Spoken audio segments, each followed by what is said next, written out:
Selamat berjumpa kembali di dalam PA online GKJ Magelang. Mari saudara-saudaraku, wilayah dan pepandan, bersama-sama kita akan memulai, dan sebelumnya kita akan berdoa.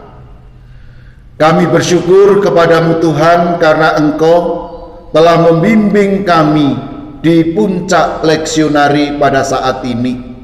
Kemarin minggu kami telah mengakhiri leksionari tahun A, dan pada saat ini kami telah memasuki leksionari tahun B. Berkati pada saat ini ketika materi PA membahas tentang Kristus Raja yang adil dan peduli. Berkati diskusi kami agar kami semua juga bisa memahami apa yang Engkau katakan di dalam kitab suci.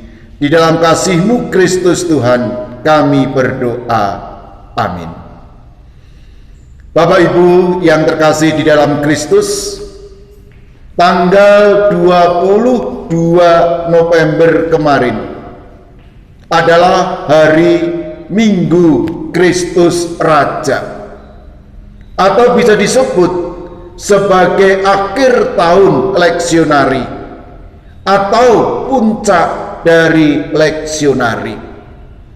Di dalam leksionari ingin dikatakan bahwa semua karya Tuhan, mulai dari Advent, Natal, Epifani, masa Paskah, Pentakosta, Minggu Biasa, sampai pada Kristus Raja, ingin mengatakan bahwa Yesus adalah penguasa di dunia, penguasa di surga.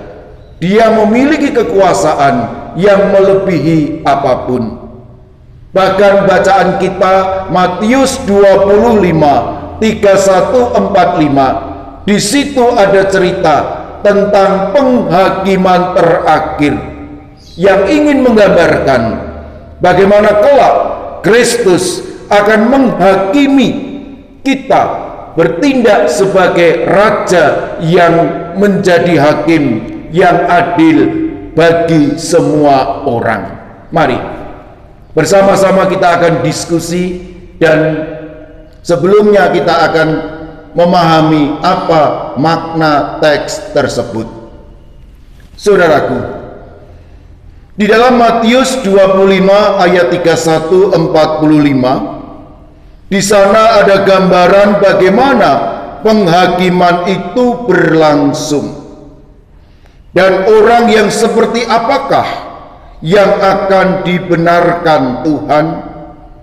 Matius melalui perumpamaan domba dan kambing memberikan gambaran jika pada hari penghakiman semua orang dikumpulkan dan kemudian dipisahkan menjadi dua kelompok.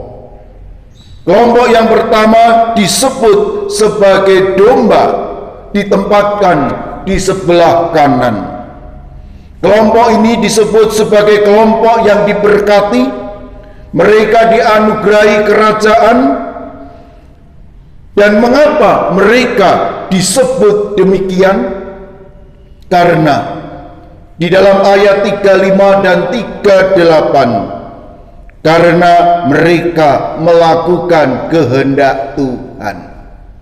Artinya, ketika mereka mengimani Tuhan, mereka melakukan sebuah tindakan, sebuah kepedulian. Ketika ada yang lapar, mereka memberi makan. Ketika ada yang haus, mereka memberikan minum.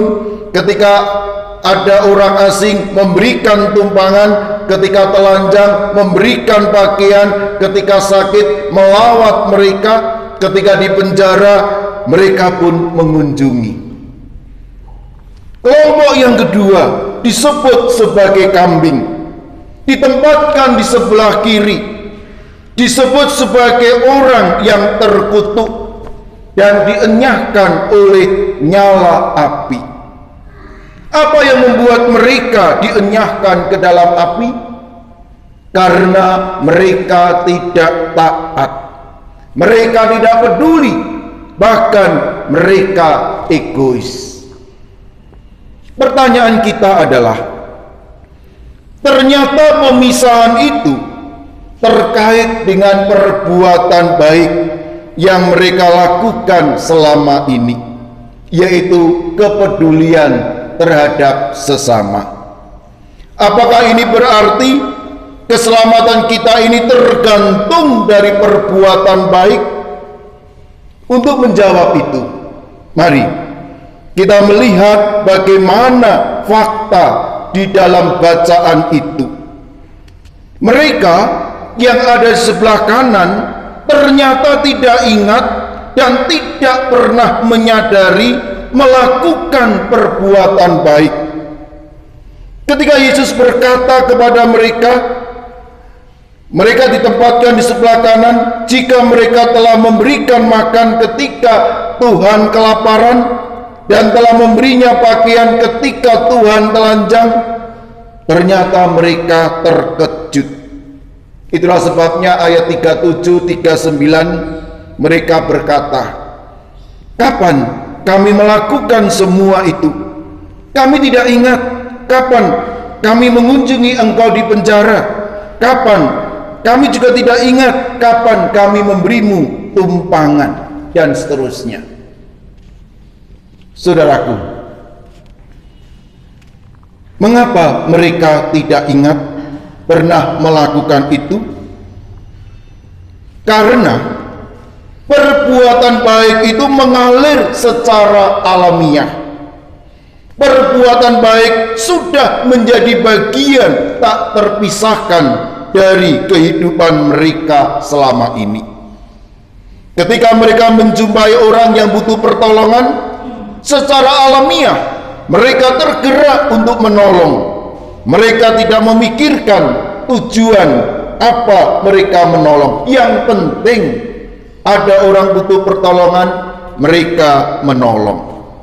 Di sini saudara, kita bisa melihat poin utama. Ternyata bukan tentang perbuatan baik yang menentukan keselamatan. Poin utamanya adalah jika iman kepada Yesus Kristus semestinya menghasilkan perubahan cara pandang dan sikap hidup. Salah satunya adalah menghasilkan kepedulian kepada sesama. Iman kepada Yesus semestinya secara alamiah mengubah cara pandang dan sikap hidup kita. Dalam hal ini kita menjadi semakin memiliki pikiran dan hati seperti Kristus, yaitu penuh belas kasih dan peduli terhadap sesama. Atau dengan kata lain, kepedulian terhadap sesama semestinya mengalir secara alamiah. Jika kepedulian dan belas kasih itu terlibat dalam kehidupan kita,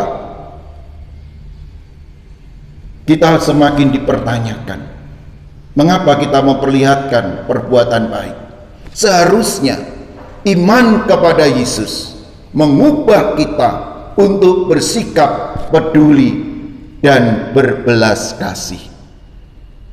Berbicara tentang kepedulian, ini penting kita bicarakan. Terlebih pada era postmodern, di mana sikap individualis, sikap egois semakin nampak. Coba lihat, kadangkala kita tidak mengenal tetangga kita, atau juga kita tidak peduli ketika kita naik kendaraan umum, kita duduk dan ada orang yang berdiri, baik itu orang tua, penyandang disabilitas, ataupun juga wanita hamil, kadangkala kita tidak peduli. Injil Matius bacaan kita saat ini menegur dengan keras mereka yang tidak peduli. Sebaliknya, Yesus tidak ragu memuji mereka yang telah menunjukkan kepedulian terhadap sesama. Ingat saudara, kelak Tuhan Yesus akan datang kembali kedua kalinya menjadi raja dan hakim yang adil bagi semua orang tanpa kecuali. Di hari penghakiman itu, kita akan dibenarkan dan dianugerahi kerajaan karena iman kita kepada Tuhan. Ingat, iman yang sejati adalah iman yang melahirkan perbuatan baik di dalam kehidupan kita. Iman yang melahirkan belas kasih dan peduli terhadap sesama. Mari kita masuk ke dalam diskusi tentang kepedulian yang kita miliki.